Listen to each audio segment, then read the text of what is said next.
still alive. But these were the pioneers who carried the gospel of Jesus Christ from America to Africa. At the bottom of the south tip of Africa are the statistics for the Assemblies of God in Africa in the year 1939. There were 95 missionaries. There were 127 national preachers. In those days, the churches were called mission stations or outstations. Today, we would call them churches and preaching points. There were 125 of those. And there were 13,000 believers in Assemblies of God churches in 1939. You know where it is today? It's immeasurably more. Now, instead of there being 127 African preachers in Africa, there are 64,242. Instead of 125 churches and preaching points, there are 61,821 churches and preaching points, and instead of 13,000 believers, there are 15,128,842 believers. Put yourself back into 1939. It was the last year of America's Great Depression. Our churches were small. I don't know that any of our churches had beautiful facilities like this. They were meeting in tents. They were meeting in brush arbors. They were meeting in rented halls. They were meeting in school buildings. Some of them were meeting in American Legion halls or Elks Lodges where they'd have to clean out the beer bottles from Saturday night before they could have services on Sunday. But they said, the Lord has given us a vision to not only reach our community, but to reach the world. They had nearsighted vision, which I have, and they put on their glasses and had farsighted vision for the world and said, even though we're small, we can do something for Jesus and we can fulfill the Great Commission, go preach the gospel in the whole wide world. And these missionaries did that, and the people who were in those churches said, we will stand behind them with our support and our prayers. And it was during the Great Depression that these missionaries were sent out, because the church of the 1939 era understood that the Great Depression had not canceled the Great Commission. The times do not dictate our response to the Lord. Circumstances do not dictate our response to the Lord. We go in obedience to Him. I just wish that these missionaries were alive on earth today and could be in this service and say, Africa has now come back to America. What we have given, we are now receiving. And I wonder if those saints who are not on this picture, the saints who supported these missionaries who went, if they had no idea that this day would come, because this is the immeasurably more that God did that they never saw. And God is always at work wanting to do the immeasurably more. My aunt and uncle are on this poster, Paul and Virginia Weidman. They served in Burkina Faso, which was then Upper Volta, in Togo, and in Ghana. And they raised a son and a daughter, my missionary cousins. My mom went to Northwest China as a missionary, and my dad later followed her. So while my mom was in China, her younger brother, Paul, was in West Africa.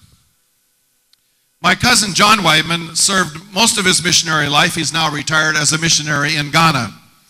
He ran the printing press in Accra for the Assemblies of God for years. Some of you may know or even recognize that name. He's a wonderful artist. He's painted several paintings for me, which hang on the wall in my office. And if you come and visit me, I will show these to you. The one that is my pride and joy is the one I'm going to show you now. Is the one that my cousin Johnny painted. If we could have that up on the board. It was in the mid-1930s that my aunt and uncle, Paul and Virginia Weidman, went to West Africa and settled in what is now southern Burkina Faso in Tengudugu. Their last sight of America was the Statue of Liberty, where, on the other hand, many people, that was their first sight of America, the Statue of Liberty in Ellis Island. Two little boys stood on the deck of the ship as the ship left New York Harbor. My cousins, Paul, who was 5, and John, who was 3, their last sight of America. They came to West Africa and settled in southern Burkina Faso in Tengudugu. You know, children learn a foreign language much more rapidly than adults. You know this. I can tell the difference in the accents between the little children that were up here and you adults. They've already picked up English as it's spoken in America, and they're articulate. Well, that happened with my cousin, Paul.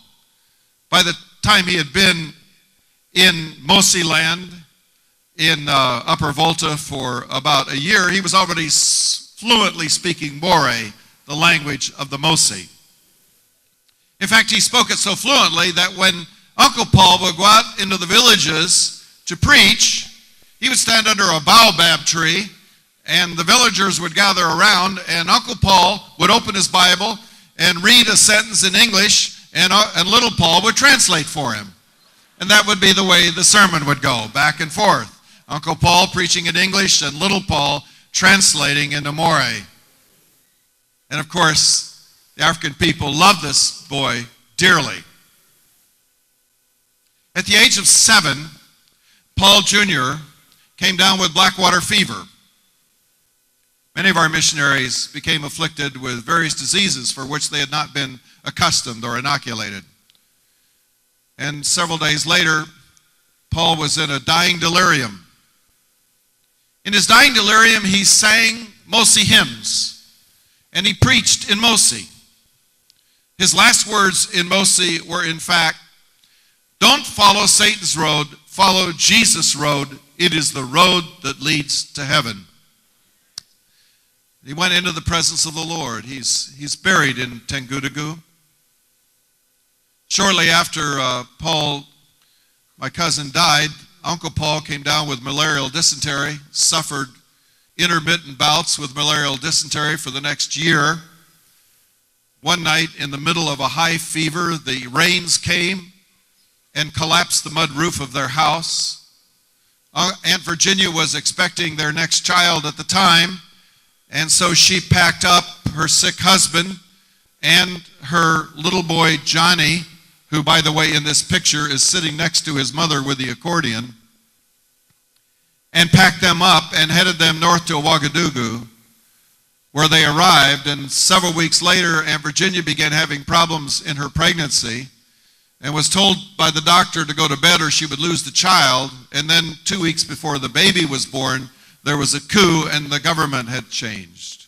In 1 year, they had experienced 5 major crises: the death of their oldest son, malarial dysentery, the roof literally falling in on them, problems in pregnancy, and the change in the government. They didn't know if they were going to have a boy or a girl, but they said, if it's a girl, we were going to call the girl Beulah, Joy, but we've decided that the only thing we have left is our faith. And when the girl was born, they called her Faith. She has been a lifelong missionary herself. When Uncle Paul recovered and felt better, he knelt by his bed one day in Ouagadougou and he prayed this prayer: "Oh God, give me strength one more time."